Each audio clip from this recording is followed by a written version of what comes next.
అని ఒక రాణి ఉండేది. ఆమె రాజు మాట మీద రాలేదని భక్తి మాకు వద్దు అని తీసేసాడు. ఇప్పుడు రాణి కావాలని చాటింపు వేశాడు. ఆ చాటింపులోకి పేదస్థితిలో ఉన్న సౌందర్యవతి, రూపవతి, గుణవతి అయిన ఎస్తేరు దేవుడు చూపించే ఎస్తేరు వచ్చింది.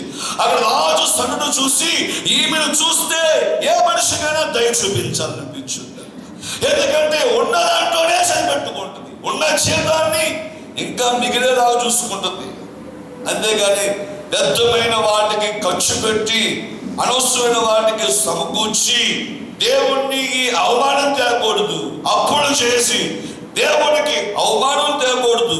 వడ్డీకి తీసుకొచ్చి దేవుడికి అవమానం తేకూడదు. లేకపోతే చీట్లేసి దేవుడికి అవమానం తేకూడదు. నేను ఏ స్త్రీని?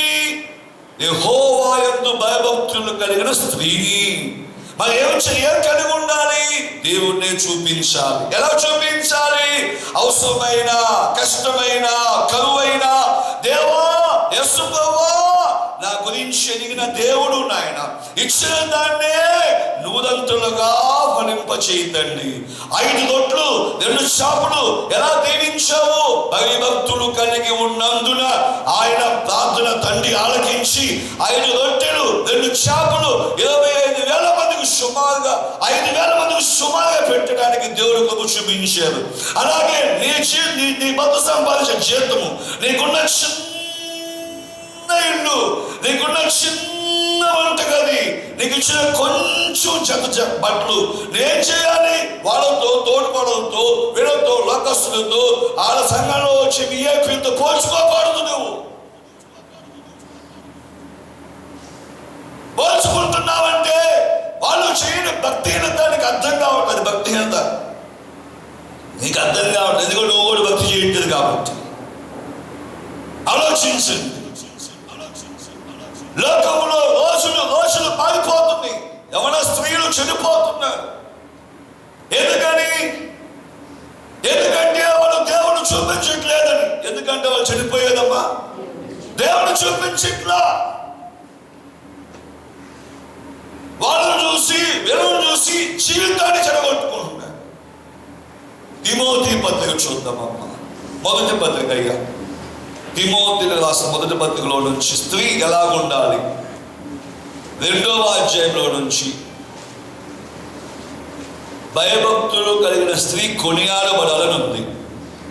9వ వచనమయ్యా, తిమోతిలకు రాసిన మొదటి పత్రిక, చెల్లి, తల్లి, తమ్ముడు, అన్న, 2వ అధ్యాయంలో నుంచి 9వ వచనం 10వ వచనం చదువుకుందామయ్యా. మరియు స్త్రీలను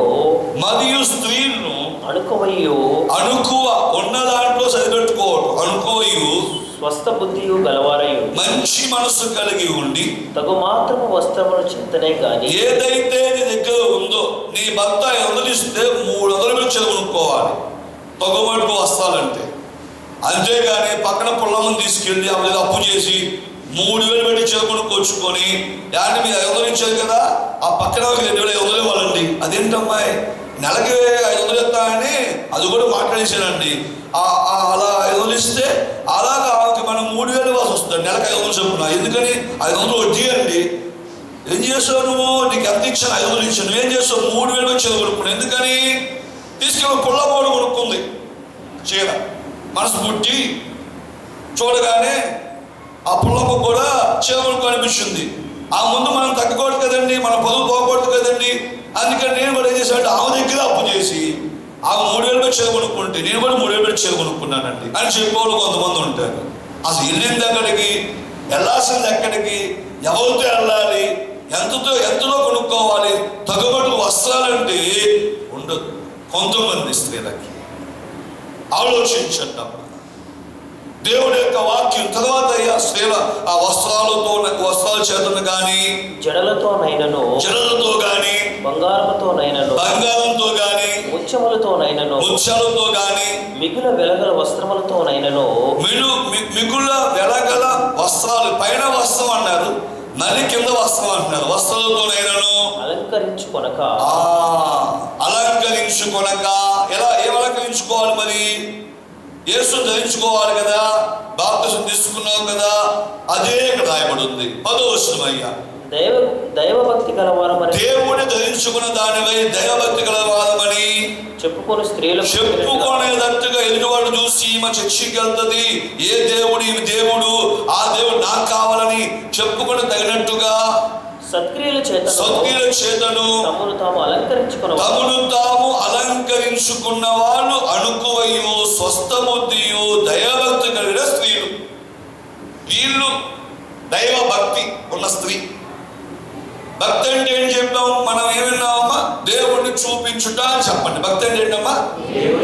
మళ్ళీ చెప్పండి. అది దాంతో భక్తి అనేది కంప్లీట్ అవుతుంది.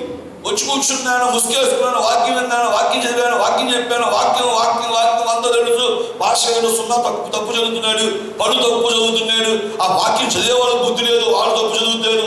అవన్నీ మనకు అవసరమా? ఏదో పెద్దోడు కాబట్టి తప్పే వచ్చింది నా నోటికి, దానికోసం వినే వాక్యం అంశాన్ని పక్కన పడేసి వాక్యం చదివేవాళ్ళు తిడతాం, చెప్పేవాళ్ళు తిడతాం. ఇది అవసరమా మనకి? నువ్వు బాగా విను, నువ్వు బాగా దేవుడు చూపించు, నీకున్న దాంట్లోనే సరిపెట్టుకుని అనుకువగా ఉండు. వాళ్ళతో వీళ్ళతో పోటీకి వెళ్ళమాకు, వాళ్ళతో వీళ్ళతో లోకస్తులతో నీ కుటుంబంలో నీ కూతుర్ని పంపించమాకు, లోకంలోకి నీ కూతుర్ని పంపించమాకు.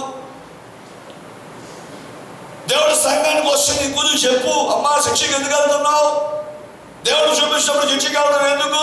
ఆ దేవుడికి అవమానం తగ్గడం కాకపోతే చర్చికి వెళ్ళి దేవుడికి అవమానం తగ్గడం కంటే ఇంట్లో ఉండి శుభ్రంగా తినేసి పడుకో, చర్చికి వెళ్ళబాకు. వెళ్ళే ఉపయోగం ఏముంది? నువ్వు చర్చికి వెళ్ళే ఉపయోగం ఏంటి? ఎలా యేసుని చూపించావా? యేసే సహనం చూపించావా? యేసే ఓర్పు చూపించావా? యేసే ఎలా జీవించాలో చూపించావా? యేసయ్యను కలిగి ఉన్నావా? యేసు క్రీస్తు వలె భయభక్తులు కలిగి లేని నువ్వు దేవుడు సంఘానికి వెళ్ళటం వలన ఈ సందులో ఉన్న వాళ్ళందరూ యేసయ్యను తిడతారు. అంతేకాదు నీ జీవితంలో నీ చూపుతో యేసయ్యకి అవమానం, నీ మాటల వల్ల యేసయ్యకి ఇంట్లో అవమానం, నీ అవతారం వల్ల సొంతంతా బస్సు ఎక్కితే బస్సు అంతా, ట్రైన్ ఎక్కితే ట్రైన్ అంతా, ఆటో ఎక్కితే ఆటో అంతా అవమానం. రకరకాల మోడల్స్, రకరకాల పరిస్థితులు. చర్చికి వచ్చినప్పుడు ఎలాగుంటారో భాషగా చూశారనుకోండి, మామూలుగా తిట్టడు, భయంకరంగా తిడతాడు వాక్యం తీసుకొని అని చెప్పి నలిగిపోయినవి, చిరిగిపోయినవి, అవే పొట్టయిపోయినా ఇంకా పుట్లెప్ప తీసుకొని వేసుకొచ్చి వేసుకుంటారు. కొంతమంది బయటకు వెళ్ళినప్పుడు మెరుస్తూ ఉంటుంది అన్నమాట, ఒళ్ళంతా మెరుపులే. కొంతమందికి కొన్నిసార్లు కనిపిస్తూ ఉంటుంది మనుషులు, పెళ్లికి అక్కడికి వెళ్తూ ఉంటారు వాళ్ళు ఫంక్షన్లకి. అప్పుడు చూడాలి అసలు అవుతారు, మామూలు అవతారం కాదు. ఒక పండుగ దాకా గంగిరెద్దును తయారు చేస్తారు బాగా. ఆ రోజు మాత్రమే, 2 రోజులు మాత్రమే ముందే, 3 రోజులు ముందే, 4 రోజులు ముందే. అంతకంటే ఘోరంగా క్రైస్తవులు తయారవుతారు కొంతమంది. దేవుడి యొక్క సంఘానికి వచ్చినప్పుడు మాత్రం అదే భక్త కాదు. దేవుడిని ఎక్కడైనా సరే నువ్వు బతుకున్నంత వరకు దేవుడు చూపించడమే భక్తిలో మూలాధారం. ఎస్తేర్ ఏమైందో తెలుసండి, దేవుడిని చూపించడం వలన తన దేశం కాని దేశం తన తల్లిదండ్రులు లేకుండా పెరిగింది. ఆయన ఎలా పెరిగిందో తెలుసా? భయభక్తులు కలిగి పెరిగింది. హల్లెలూయా. ఎవరికి భయపడింది? యేసయ్యకు. చెప్పిన ఎవరు భయపడిందమ్మా? కాబట్టి తన జీవితంలో ఎక్కడ మిస్టేక్ చేయాల. ఎందుకు తెలుసా? దేవుడు చూస్తాడు. ఇక్కడ మిస్టేక్ చేస్తే, తప్పు చేస్తే దేవుడు చూస్తాడని ఆ స్త్రీ అయిన ఎస్తేరు చెల్లి, ఎస్తేరు తల్లి అలాగుంది. ఆ తర్వాత 127 సంవత్సరాల్లో కూడా ఒక మంత్రి, రాజుగా ఉన్నటువంటి మంత్రి హామాను అంటారు మంత్రిని.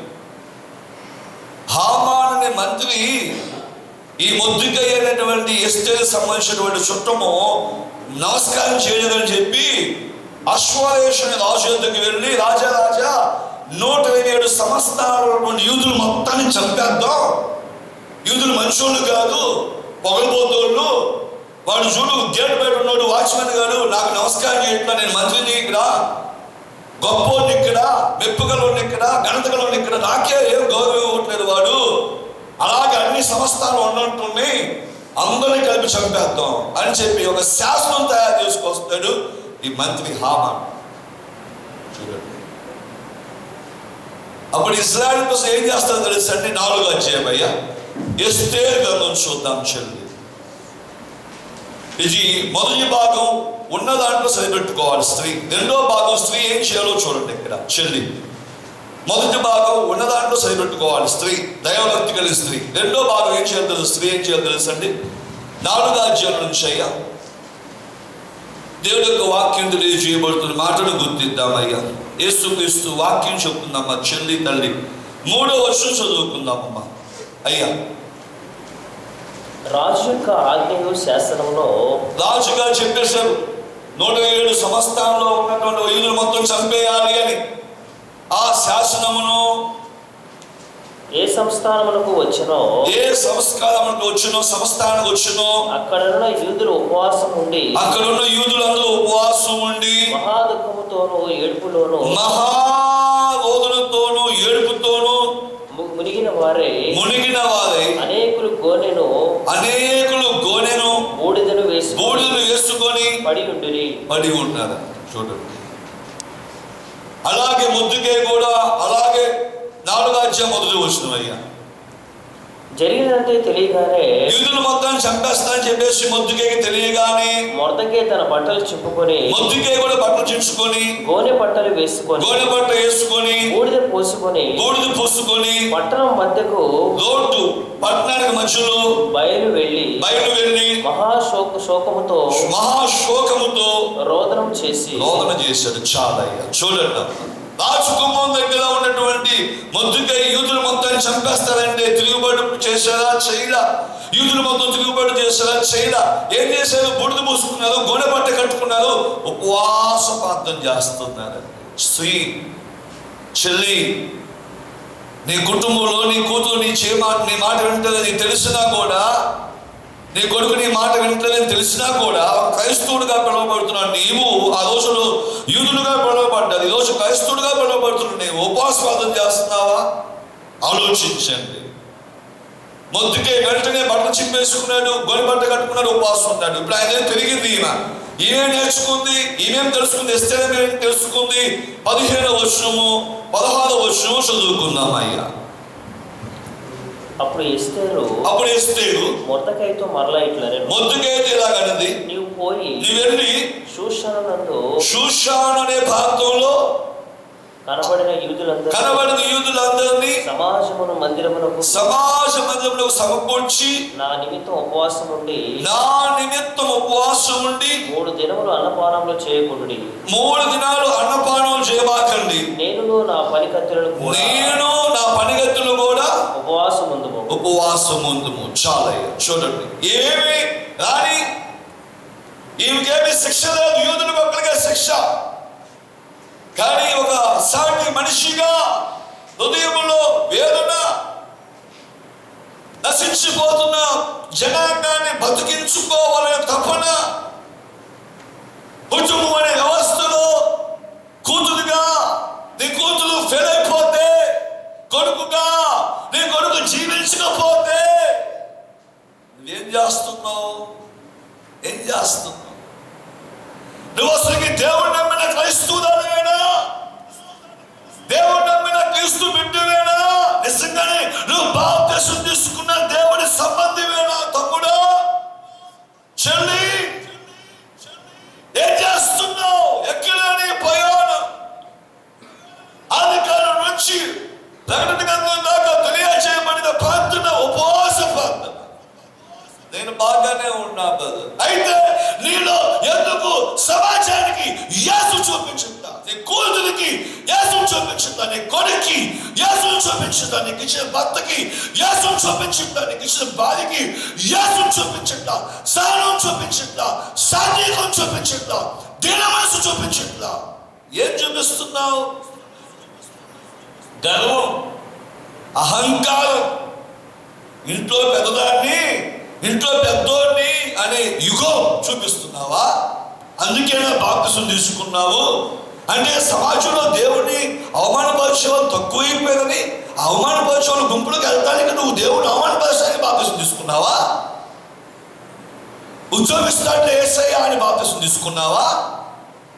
యేసుని చూపించాలని బాప్తిసం తీసుకున్నావా? వ్యాపారంలో బాగుంటుందంట అని బాప్తిసం తీసుకున్నావా? యేసుని చూపించడానికి బాప్తిసం తీసుకున్నావా? ఎందుకు తీసుకున్నావు బాప్తిసం? ఎందుకు?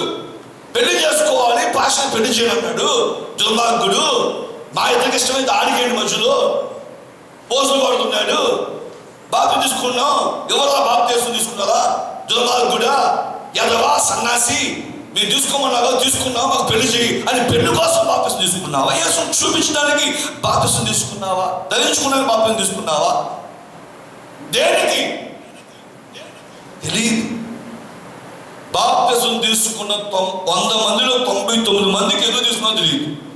ఇప్పుడు దాకా సరైన కారణం తెలియదు వాళ్ళకి. యేసును చూపించటమే బాప్తిసం అండి, ధరించుకుంటా. నువ్వేం ధరించుకుంటావో అది చూపిస్తావు సమాజానికి. గొర్రె చర్మం కప్పుకున్న తోడేలు స్వభావం ధరించుకున్నావా? ఆలోచించండి. ఎస్తేరు ఏం చేసింది తెలుసా? యూదులు 120 సంవత్సరాలు చనిపోబోతుంటే రాజు శాసనం సంతకం చేస్తే ఎస్తేరు వెళ్తే రాజు ఎస్తేరు కూడా చంపేస్తాడు. రాజు ఆజ్ఞ లేకుండా ఎవరు లోపలికి వెళ్ళకూడదు, రాజుకి వెళ్ళకూడదు. ఇక్కడ రాస్తున్న మాట చూడండి అమ్మా, చెల్లి, తల్లి, తమ్ముడు అన్న 4వ అధ్యాయమయ్యా చూడండి, 10వ వచనం చదువుకుందామయ్యా. రాజు యొద్దకు ఎవరు ప్రవేశించకూడదు అని రాయబడింది ఇక్కడ చూడండి అమ్మా. 4వ అధ్యాయం 10వ వచనం అయ్యా. పిలువబడక పురుషుడే గాని స్త్రీయే రాజు పిలువకుండా పురుషుడే గాని స్త్రీయే గాని రాజు యొక్క అంతఃగృహంలో ప్రవేశించిన ఎడల, అంతఃపురంలోకి వెళ్ళిన ఎడల బతుకున్నట్లుగా రాజు తన బంగారము దండములు ఎవరి తండ్రి చూపునో, బంగారము దండి ఎవరేమో చూపిస్తారో వాళ్ళు తప్ప ప్రతి వాడు సంహరింపబడినను, అందరిని చంపేయాలని, సంహరించవలని కఠినమైన ఆజ్ఞ కలదని, కఠినమైన రాజు యొద్దకు వెళ్ళే ఆజ్ఞ కలదని రాజు సేవకులందరికీ అతని సంస్థానంలో ఉన్న జనులందరికీ తెలిసే ఉన్నది. స్త్రీ గాని పురుషుడు గాని రాజులో అంతఃపురంలోకి వెళ్ళకూడదు. వెళితే 10 మంది వెళ్ళాలనుకోండి, రాజు బంగారపు పళ్ళెం చూపిస్తాడు ఇరువైపు. ఈ ఒక్క వ్యక్తిని బతుకుస్తాడు, 9 మందిని చంపేస్తారు సైనికులు. ఒకవైపు ఎవరైపు చూపించకపోతే 10 మందిని చంపేస్తారు. సంహరించే శక్తి ఉంది రాజుకి. రాజు తప్పకుండా ఎవరు వెళ్ళకూడదు. కానీ ఇస్తే అంటది ఏంటి తెలుసా? నేను నశించదును, నేను రాజు యొద్దకు వెళ్ళి ఈ వర్తమానం తెలియజేస్తాను ఎలాగైనా అని 3 దినాలు ఉపవాసం ఉంటుంది. ముందర వెళ్ళదు, రాజుకి వెళ్ళదు. ఫస్ట్ ఈమె రానియే, కానీ ఫస్ట్ వెళ్ళింది ఎక్కడ తెలుసా? ప్రభు పాదాల యొద్దకు వెళ్ళింది. ఎందుకో తెలుసా? ప్రజల్ని షార్ట్ అయిన ప్రజల్ని కాపాడటానికి. దేశాలు పాడైపోతుంటే ఒక చెల్లికి కూడా ఒక వివాహం కాని చెల్లికైనా, వివాహమైన చెల్లికైనా ఉపవాస ప్రార్థన అంటే ఇష్టం ఉండదండి. కొంతమందికి ఏమో ఉపవాస ప్రార్థన అంటే ఏంటో తెలుసా? పచ్చి మంచులు కూడా తాకూడదు, ఉమ్ము కూడా పువ్వులు ఊసేయాలి, మింగేయకూడదు. అది మధ్యాహ్నం 3 గంటల దాకా గొడ్డు చాకి చేస్తూ ఉంటారు. పనులకు వెళ్ళిపోతారు, పనులు చేసుకుంటూ ఇదే ఉపవాస ప్రార్థన. పాస్గా చెప్పారు ఉమ్ము కూడా మింగకూడదని చెప్పారు. ఈరోజు శుక్రవారం శుభం కలిగింది, అందుకే ఉపవాసం. అందుకే మీరా కంపెనీతో షాంపూతో సహాయం చేశాను తలకి. Meera company, head and shoulder company, Dove కంపెనీతో చేశాను. శుక్రవారం శుభం కలిగిద్దని కాదు, చెర పోయిద్దని. లోపల కొంతమంది చెర ఉంటుంది, అవి పోవాలని. ఉపవాసం ఏం చేస్తారు? అది ఏం చేయదు, ఉమ్మాత్రం దిగరు. చిన్న ఒక డబ్బా దిగలు డబ్బాలో వస్తూ ఉంటుంది కానీ ఉమ్మాత్రం దిగరు. గట్టిగా ఉపవాసం సార్. ఎక్కడికి వెళ్తాడు? ప్రార్థన మాత్రం చేయదు. ఉపవాసం అంతసేపు మోకరించదు, కన్నీళ్ళు కాచదు, ప్రార్థన చేయదు, గొడబట్ట కట్టుకొని దీన మనసు కలిగి ఉండదు, బూడిద పూసుకొని తగ్గించుకునే స్థితిలో ఉండదు. బతుకు మారాలని, పాప బతుకు వదిలేయాలని, పాపం కుటుంబంలోంచి పోవాలని, కుటుంబంలో దేవుని విరుద్ధమైన జరుగుతున్నటువంటి దోపుడు సొమ్ము ఉందని, అహంకారం కుటుంబంలో ఉండకూడదని, కోపం కుటుంబంలో ఉండకూడదని, ద్వేషం కుటుంబంలో ఉండకూడదని, అసూయ కుటుంబంలో ఉండకూడదని, వేషధారణ కుటుంబంలో ఉండకూడదని, కుటుంబం అనే వ్యవస్థ పాడైపోయిందని, కుటుంబం అనేటువంటి సామ్రాజ్యం పాడైపోయిందని ఏ చెల్లి ఏడుస్తుంది కుటుంబంలో కూర్చొని? దేవుడు చూపించి చెల్లి ఏడుచుంది కుటుంబంలో కూర్చొని. హల్లెలూయా. ఏ చెల్లి ఏడుచుందంటే ఇంట్లో కూర్చొని కుటుంబంలో దేవుడు చూపించాలి అనుకున్న చెల్లి మాత్రం ఏడుచుంది.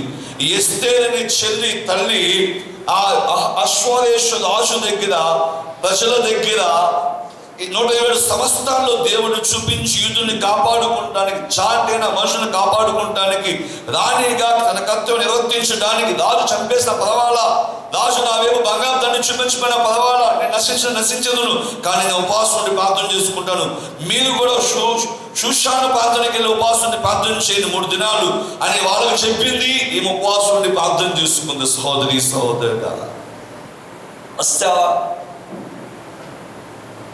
మొన్న మొదటి శుక్రవారం ఎంతమంది ఉపవాస ప్రార్థన రాలేదు? మీ కుడి చేయాలి ఒకసారి. ఉపవాస ప్రార్థన రాలేదు, పొద్దున రాలేదు, అసలు కుడి చేయాలి. Very good, very good. God bless you. దేవుడు మీకు మంచి ఉన్నతమైనటువంటి అభిషేకాన్ని అనుగ్రహించి ప్రతిరోజు మీ మీద ఉపవాసం ఉండి ఆత్మను కుమ్మరించును కాక. ఒక్కరోజు ఉపవాసం ఉండరా, వారంతో ఉపవాసం ఉంచుకోండి. జ్ఞాపకం ఉంచుకోండి. వెళ్ళిపోండి అన్నప్పుడు వెళ్ళకుండా చేస్తాడు దేవుడు మిమ్మల్ని. గొప్పగా, గొప్ప ప్రవక్తలుగా, గొప్ప జనాంగంగా, ఉన్నతమైన ఎస్తేర్ తల్లి మీద ఉన్న ఆత్మ కంటే 1000 అంతలు మీ మీద కుమ్మరించును కాక. ఎస్తేర్ ఒకసారి ఉందేమో, లేకపోతే కొన్నిసార్లు ఉందేమో దేశం కోసం. మీరు అలా కాదు, 365 రోజులు 242 దేశాల ప్రజల కోసం ఉపవాసం ఉన్నారు. ఆలోచించండి ఒకసారి. ప్రజలు పతనమైపోతుంటే, ప్రజలు తాగుబోతులుగా మార్చబడుతుంటే, వ్యభిచారులుగా విస్తరవిడిగా మార్చబడుతుంటే, చెడ్డ వ్యసనాలకు లోనవుతుంటే, గురవుతుంటే, లోకంలో మేకప్లకు గురవుతుంటే, ప్రజలు అందచందాలకి, సౌందర్యాలకి గురవుతుంటే, ప్రజలు, స్త్రీలు, చర్చికి వెళ్ళే స్త్రీలు, బయట వాళ్ళ గురించి చెప్పట్లా, బాప్తిసం తీసుకున్న స్త్రీల గురించి చెప్తున్నాం.